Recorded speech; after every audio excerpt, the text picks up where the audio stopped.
I think there's pivotal moments in everyone's life where there's a call. Like it just happens. Like road meets the rubber.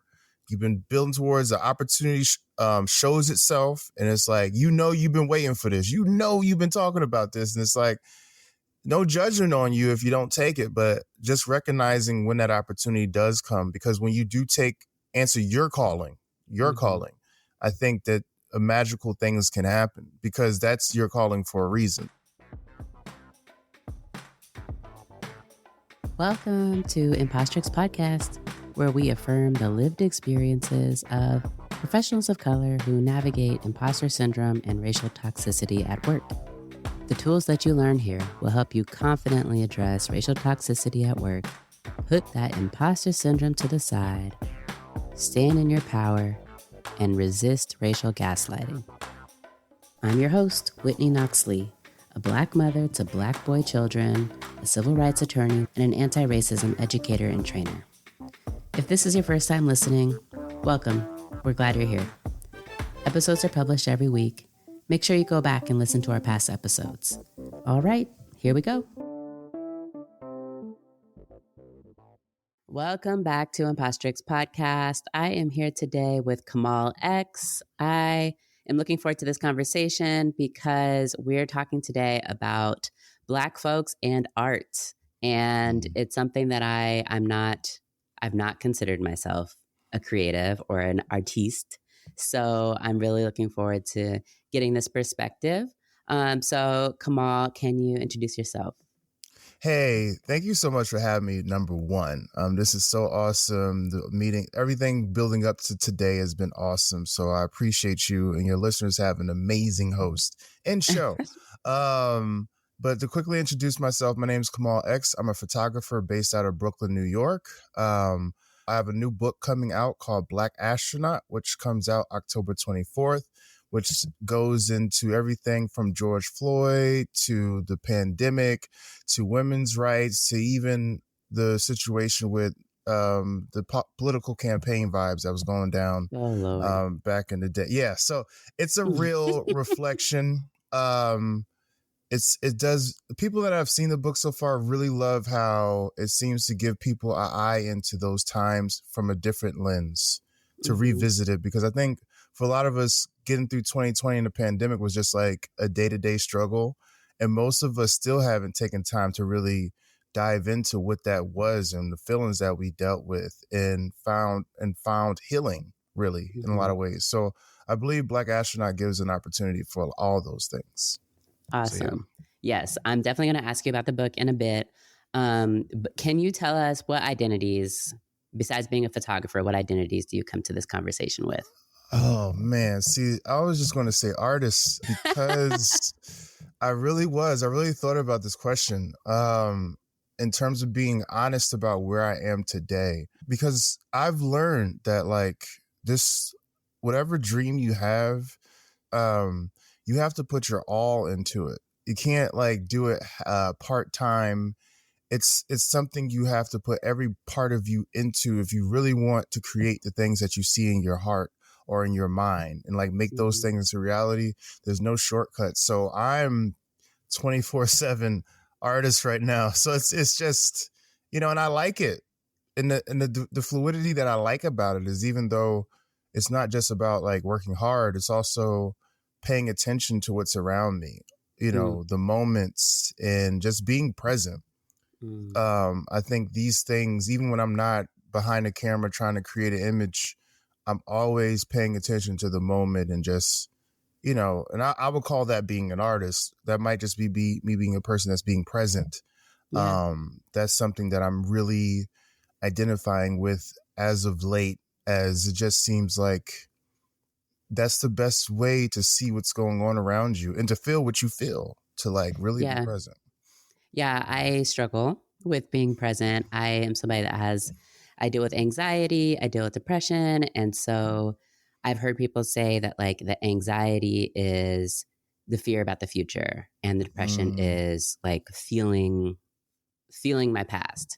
And so I've been actively working on being more present to get me out of those two uncomfortable spaces And even when the present is uncomfortable, being okay with that, And as I become more comfortable in my own skin, as I become more comfortable in my values, more rooted in my values and in my power, it's something that it's coming. It's coming to me, the sense of presence.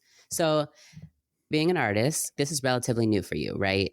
Yeah, so I've been doing photography itself for about 7 years. But it takes a while to get to professional vibe though. Things kind of shifted a lot during the pandemic, honestly.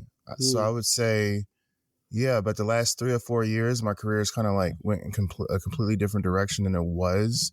And it was a lot of hard work to get to that point, but also it was a point of just making a decision to like really take it seriously, and not be afraid of failure. Like, cause sometimes again, you can kind of like do this thing where like you're doing just enough, but you don't want to overextend because if it fails, you'll feel like a failure and you'll not like, so you're like reaching around other things and stuff like that, kind of being too cool about it, to be honest. And I guess when the pandemic happened, we all didn't know what was going to happen. We didn't know if we would get sick and be in the hospital. So I really like made a decision like, yo, what do you want to do? Like what for real? Cause this might be it, bro. So like I'd be damned if I get out of here and I didn't at least admit exactly what I wanted, at least put 120,000% into something I really wanted. Like no excuses, no worrying about how cool it looks, no worried about if it is a success or not. Just do it for the feeling of knowing you showed yourself who you really are, And once I put that type of detail into photography, everything kind of like shifted and a lot of doors opened.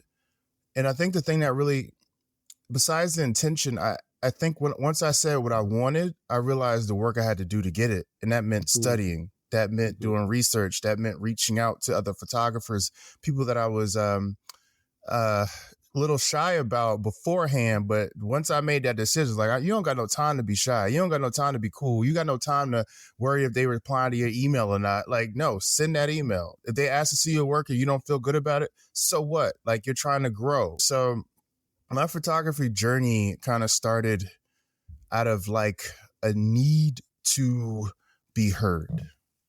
And for a lot of my childhood and I would say teenage years, I felt a big pressure to try to fit in to something that I knew deep down I didn't fit into, but I didn't know there was other routes. No one showed me a different route. It was kind of either you do these 2 things or these 3 things, or you're going to be in jail. Like literally it was like, you're going to end up in the system and you're not going to, it's like, wow, damn, am I a loser or something wrong with me mentally? Because I just don't seem to gravitate towards these things. And I played that game. I figured out ways, like I got in real estate. I did really well in that. I'm still in real estate as an investor. So I'm thankful for that, but I knew that wasn't my happiness.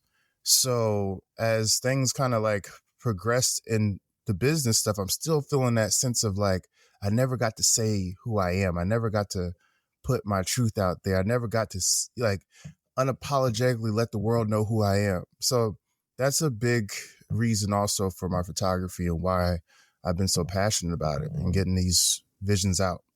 So like what were the avenues that people were trying to take you down? Lawyer, doctor, teacher was another one that I saw because they were teachers, so they were like championing that. I went to a powerhouse high school, so I had a lot of professional athletes and Olympians in there from different like track and water polo and swimming.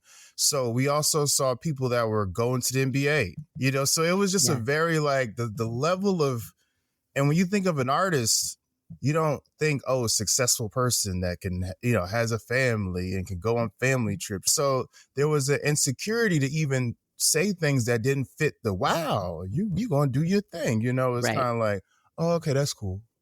Good luck with that. Like, so as a kid, you're always looking for affirmation. You're always looking for someone to give you that feeling of like, oh, this is it. Like people care about this. So for me personally, I just remember a lot of that being like, not like that. And I just kind of did my own thing. But there was this worry like, oh, he doesn't have a plan. He's not going to be okay. And I kind of ingested that and took that in, not realizing there's so many more avenues. There's so many more ways, and that's why I'm thankful I met the people I've met when I've gotten older to kind of open my mind up to possibility. So it just, information matters. Yeah. And I know in my own family, I've seen that narrative play out of like we like art in my family. We appreciate art. We have artists who are well known in that community, but it was still like we needed to do something that was going to provide stability, I think is really what it comes down to. And both of my siblings, I would say, are art folks. My brother is really into fashion and fashion design, and my sister into painting and drawing. Beautiful. Yes. Beautiful. And then also the kind of stepping back to what we decide is success. And I love what you're saying, because what I hear in this conversation and our previous conversations was much more about like success, being happy with yourself and being in a space where we can be in our bodies and be happy with that, instead of going to do something that maybe our heart isn't in or our passion isn't in, but we're doing it because of this fear of failure. And then not really being happy there. Right. And it's this conversation is coming at an interesting time because I'm deciding what I'm doing next. In addition to trying to be more present, I've been trying to listen to myself more. I've been trying to listen to intuition. I've been trying to listen to how my body feels when I'm entering certain spaces or when I'm doing certain things. And for a long time, my body has not felt great when I'm entering legal spaces. I wasn't able necessarily to correlate how I was feeling with what I was doing as far as my chosen profession, and instead was correlating it to, well, this is just the grind. This is just the 9 to 5. This is just, that thing. And, that might be part of it, but certainly it's not all of it. So when you decided to go into photography professionally, what was that like for you as far as navigating either the voices in your head or other people trying to kind of push you back into a mold? Well, yeah. And quick, before I answer that question, I just want to comment a little bit what you're saying. One, that's so brave of you to admit and be honest with yourself about it, because I think honesty is the first part. You have to be honest with your reality, how you feel, checking in, because everyone has their own journey and no one has the game plan for you. People can give you advice, you can look around and see things that might make sense to you. But at the end of the day, this is your life. And I think that's it's difficult. It's hard as hell, but also it makes it beautiful once you kind of like trust yourself and your intuition and make your decisions, and you get on the other side of the BS basically, and you find out, oh, wow, I'm in a better place. Sometimes you have to play the game and just know that you're playing the game, but have an exit strategy and use them just the way they try to use you. And I think sometimes when you shift your perspective to think of it like, okay, I don't like what I'm doing, but this is giving me stability. This is giving me resources. There's resources around that. If I figure out a game plan that gets me out of here, maybe, but I can use this to my benefit. Now I'm in control. I'm no more just drifting around. I'm no more just like hoping today's going to be a good day. It's like, no, I'm not even here. I'm just using y'all just like, you know what I mean? Like, I think there's some triumph in shifting perspectives to figure out a way that works for you, so, but your question was about photography. When people were pushing against me, how did I kind of like keep going? Yeah. I just, man, like life is short, and you won't confuse having a meaningful, fulfilling moment with something that feels empty. You can't confuse the two. They're completely two different experiences. When you're connecting with someone that you really catch a vibe with, when you're creating something that really ignites your spirit and does something to you, that's different than just the mundane kind of like just chopping away at the tree or just like staying busy or running errands and having meetings, but you don't really feel that energy. So I think once I started feeling that energy for photography, especially from a pure space, like I didn't start it trying to be a professional. I didn't discover myself as an artist until like during that 7 years, not until like year 3 or 4 did I actually even consider myself an artist, yet alone a professional. So I think just trusting that feeling and going with that. My life has always kind of been this thing, like I told you earlier with school and everything, this thing where I was outside the lines. I had to figure it out. I had to like not have much affirmation to tell me, yo, you're going the right way. And I just had to, which was very difficult, but it also gave me thick skin. It also gave me a sense of resilience and a faith in myself when I apply myself. Like I quickly learned if I tell myself I want to do something, I can do it, because I didn't have a lot of support to do a lot of the things I wanted to do, like traveling the world. I did a book called A Quest Supreme, which was, traveling the world for 5 years to over 40 countries. And people looked at me crazy for that. And this is before Instagram became this whole like share your photos and traveling. This is before all that, So I was just out there backpacking, going to all these countries and taking pictures. And I remember even my mom was like, yo, why are you doing this? And I didn't even know. I was like, but I know what I feel when I do this. I know this gives me something that nothing else gives me. And there's no way I have that feeling and I'm not going to create something out of this. Like it's too magnetic for me. And I remember it got to a point where I had to start lying to my mom about where I was at.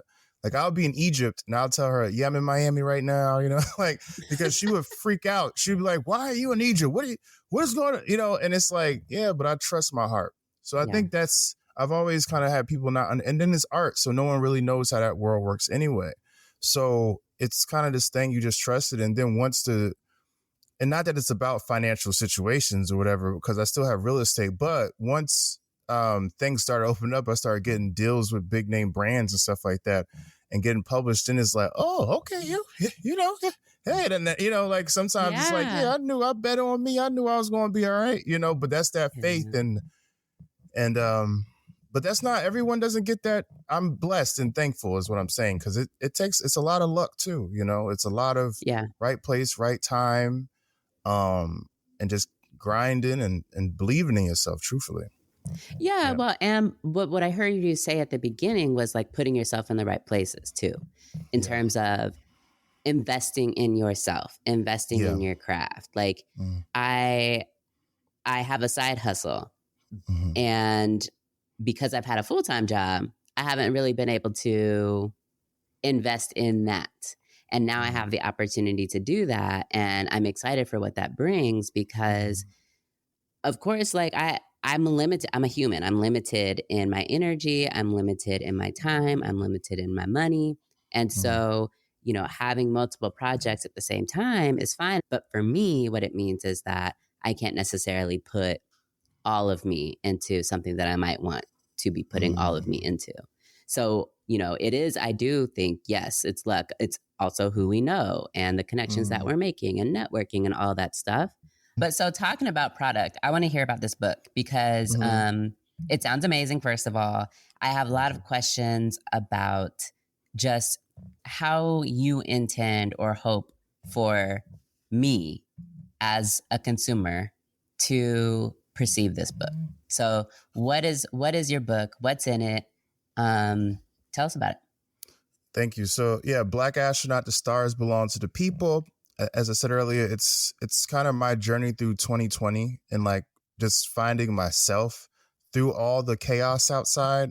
One of the reasons why it's called Black Astronaut is because in a lot of ways, once I chose to leave my apartment in Oakland, California, and as you all guys all know, with the pandemic and the air basically being your worst enemy at that point, so going out, taking pictures after George Floyd was murdered, with a lot of protective gear on, masks, gloves, the whole nine, because I was extremely afraid of it. And this is before we knew like the facts about Corona and all that stuff. So I remember feeling like, one, the America I thought I knew did not exist. That everything looked crazy outside. It was nothing like what CNN said.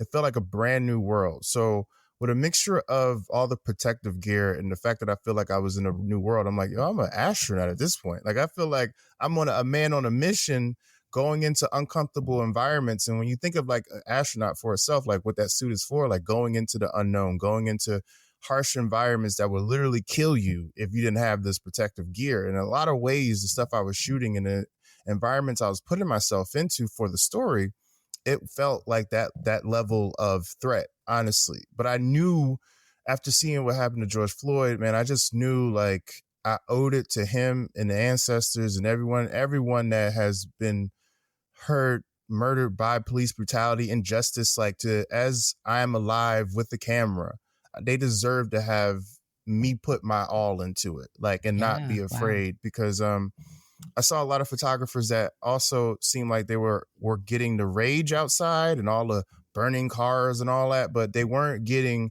the compassion and empathy and the true, even the grief, you know, that was going on and pain. It was more about just all that rage and yelling. And I'm like, yo, that's just looking for clickbait. That's the algorithm. That's not what's really going on. And once I investigated for myself, I quickly found out there was so much more to our story.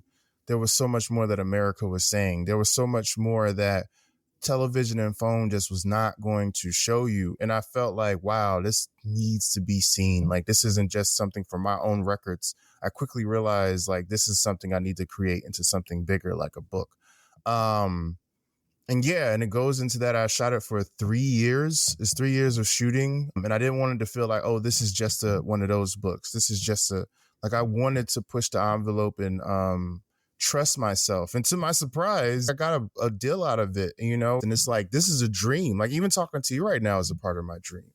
Mm-hmm. And Black Astronaut is a big part of who I am. The book is rooted in inspiration, honestly. It's about pushing yourself beyond your limits, being on a mission. And for me, that mission was covering that story. But within it, you'll see there's a lot of imagery and wordplay that really is about, what is your mission, though? Like, where are you going? How do you continue to pass the baton?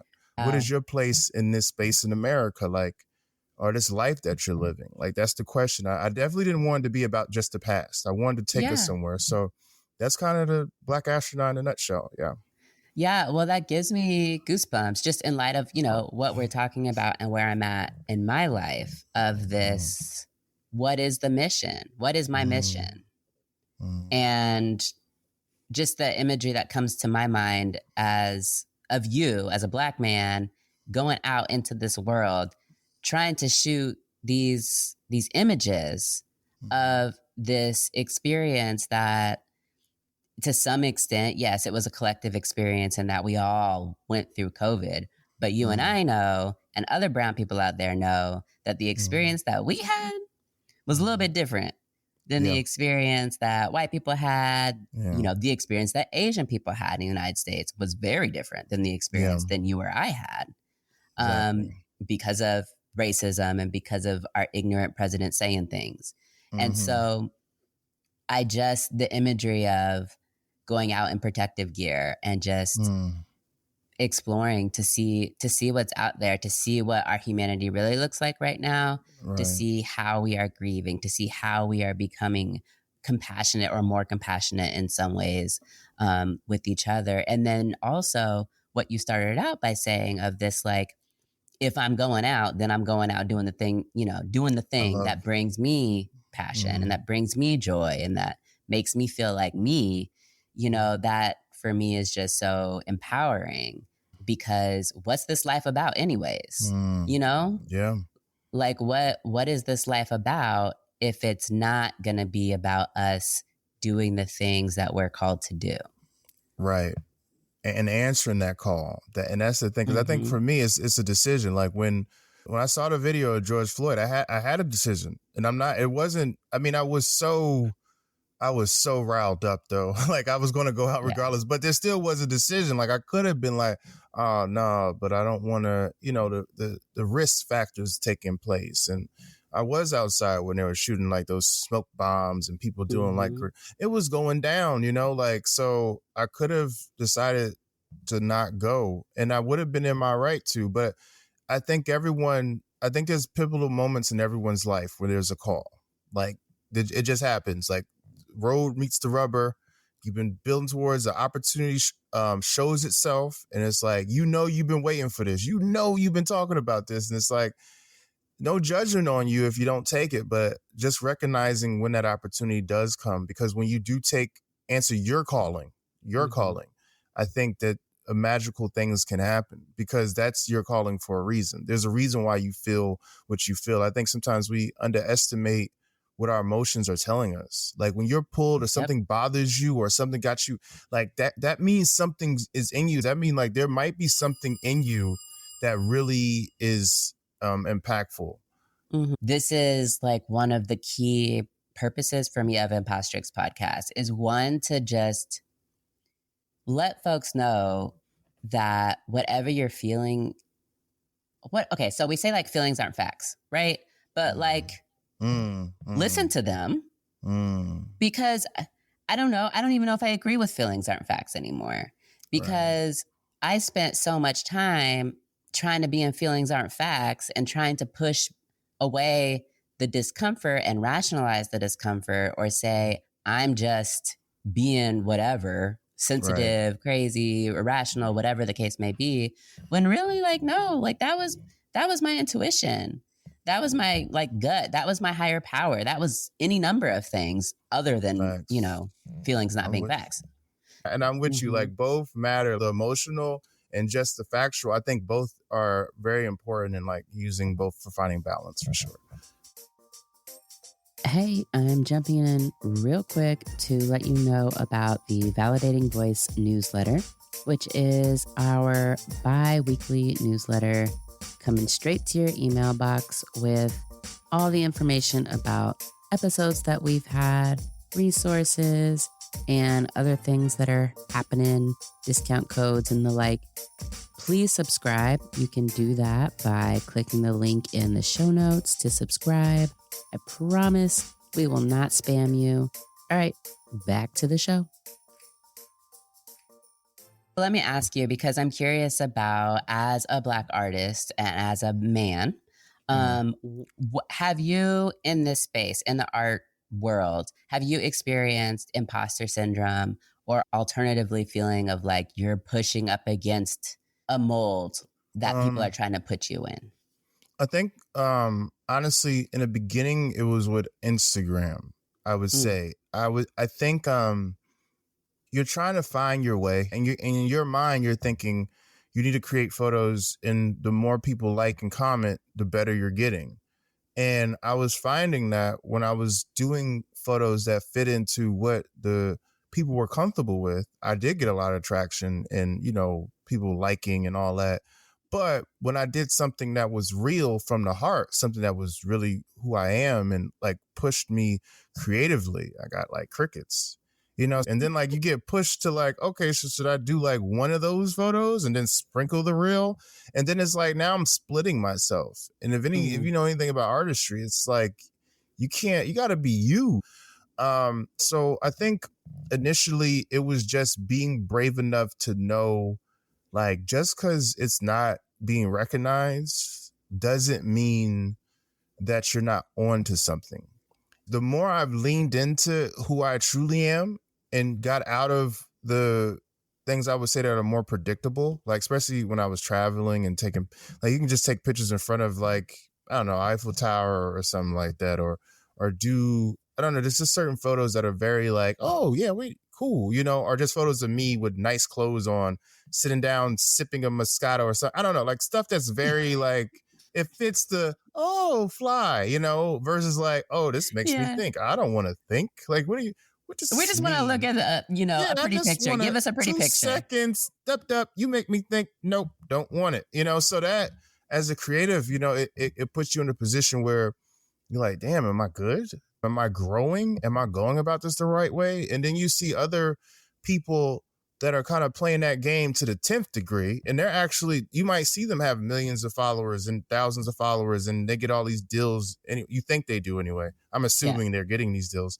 And that also creates a sense of like, damn, like, maybe this just ain't for me, But then what I found out and changed the game was that, there's the art world and what you see on your phone are two different worlds. They don't collide. They don't have anything to do with each other for the most part. Like you getting in galleries, you getting a book deal, you getting like a deal with to shoot like a official, like I haven't done Vogue, but let's say something like that. Yeah. They're not going on Instagram to see how many followers you got. Like they're looking at what's your work. Like what are you got to be in the industry. You got to be like talking and meeting people and reaching out with emails. They're not coming to find you. Not that level anyway. So they ain't trying to find your Instagram page. I'm telling you, like sometimes, I'm not gonna lie, but for the most part, like especially if you're up and coming, you gotta be hungry. You gotta like put yourself out there for real, not be afraid. So I think in doing that, I think I just felt this innate fear to really let it be me. But that was the thing that actually opened up the doors, honestly, because it got me noticed because it wasn't the same old. It was something that was standing out. And the more I kind of leaned into that, I feel like the more the doors started opening. And when I've gotten like deals and they've asked me like what I'm going to shoot, and they kind of ask you like, okay, what's your idea? And it's a collaborative process in the meetings.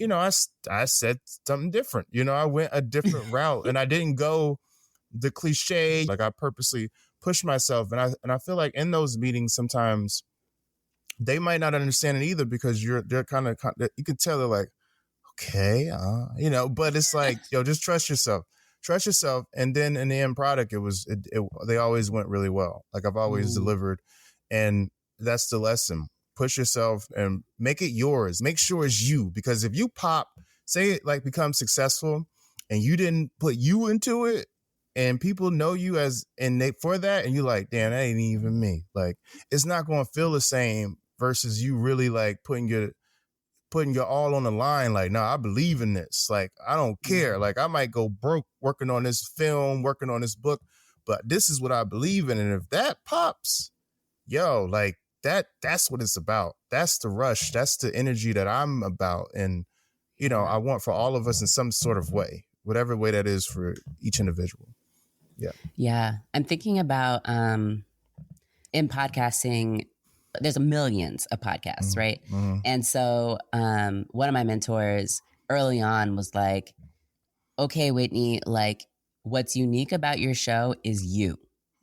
So like that's the beauty of podcasting, is that you just bring you, and like that will be what sets you apart. That would be the thing that people so feel. Like, yeah. Right. So don't take yourself out of the picture. You are the product, for this, for podcasting. And I think that's so anti what I learned as a trained attorney is like, I need to remove myself and my experience and my background out of my advocacy, because that might negatively impact my client.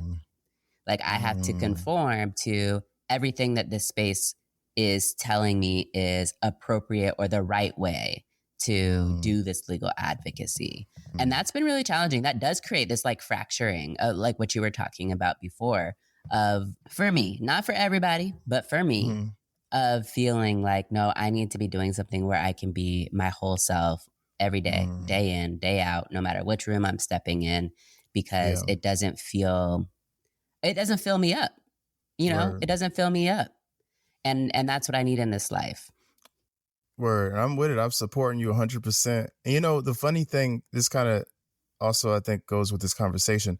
It's like sometimes you really have to follow the game or the rules, but really you got to learn those. You got to learn the basics, though. You got to learn the basics. That's the problem. People want to break the rules before learning the basics. It don't work that way.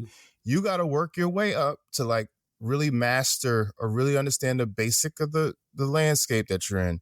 Then you break the rules. You know what I mean? Like, and you figure out like the way to get your voice in there and like make sure you push it. But I think sometimes people get too caught up in just being just outside the box completely, but not giving respect and honor to what it really is, the craft you're in. Like you gotta understand these core principles and do your homework and find the OGs, find the people that have been doing this, that do it the way you like, and learn from them. Like get the information. Then you can start partying a little bit, so to speak, like having like your little twist on it. But that's also been a big learning lesson for me. Sometimes you just want to start off the gate just like, I want to do it my way. And it's like, nah, sit down, learn the game. Like, it's boring. It sucks. It's so much more fun when I do it my way, but it's like, it'll take you so much further when you really learn the basics of whatever you're trying to do. And then you it just takes it to a different level. Like with photography, I started with digital, and then I was decent the way I learned, because I was self-taught. And the thing that I took me to the next level was when I just bought a film camera. I was like, I'm gonna get a film camera. I shot film for like 6 months straight, all film, and that's all mechanical. There's nothing nice about it. Does anything? Nothing's automatic for the most part. The one I had wasn't automatic anyway. And I learned that taught me the camera to the point now when I get a camera, I already know the settings that I need in my mind. I know what it's going to look like just the numbers and what that does. I don't even have to think. My hands to the camera, I don't even think. Versus before, when I didn't learn those basics. I'm definitely the person that came into the work environment like, I'm going to do things my way. And that's good though. That's spunk. That's spunk. Yeah, that's what I'm saying. Like, that's a good part. It's just like sometimes you come in strong. It's like, all right, now simmer down. But you got to have that fight though. That's the thing. You just got to, it's like learning to get from that to making it a skilled kind of vibe, I found. Yeah. Right. Yeah. Yeah. Wow. Well, I so appreciate this conversation. So, okay, the book is called Black Astronaut. Yep. And the best way to get it is Amazon. It's available now. If you just go there and search Black Astronaut, Kamal X, pops up. It's a big yellow X on it. X is my thing. And so we talk so much about Instagram and social media. So where can folks find you? So Instagram is I am Kamal X. Kamal spelled Kamal and just the letter X. I also have a website, IamKamalX.com, where everything is there. All my links. You can see what I got going on. Sometimes I make announcements about what I got going on next, as I'm working on a new project already. But it's a great way to connect, and definitely just connect in general. Like, if you're a creative or someone that you connected with something I said, I'm always open to have conversation and give honesty and give pointers in terms of what I've used to get to where I've got, and or just listen. I just listen, because I think we need community more than anything. I think at the end of the day, we need each other, and the soloist vibe is a part of the world today. I'm not going to lie. We all kind of have to be in our own bag, but it's also the balance of remembering that we are a community, remembering that people got your back, remembering that there's resources out there outside of your immediate circle that will show you support. And I'm definitely an advocate for that. So I'm always here. For real. Absolutely. This conversation has just been so great. I'm hoping that folks who are listening are getting this message of like, one, you're enough. Mm-hmm. What you have to offer, build on that. And that our happiness and our purpose and our passion and our mission, that's what's important. Not necessarily what society or what external forces are saying matters as far as success goes. Word. Remember how special, how beautiful, and how important your light is. Like, I think sometimes we really let all these distractions get in the way. We forget who we are sometimes, and that's real, because like we got so many things that we're juggling, and I understand that too. But like sometimes you just have to sit back and remember, like, why not me? I used to ask that question all the time, like, why me? Why me? Whether it's good or bad, why me? Why not you? Like this conversation, whatever you felt, like there's things in your heart that you're feeling, like, yo, put as much as you can into that, because there's a reason. That's a gift. That really is a gift that's been placed into you, and you don't know where that can go. And that's a wrap on today's show. If you enjoyed the show today, don't forget to leave me your feedback, write me a review, rate the show, and share with your community. I would love to hear from you. You can find all of my contact information, and you can find ways to support the show by donating or purchasing merchandise directly on my website, www.impostrixpodcast.com. Until next time, be validated.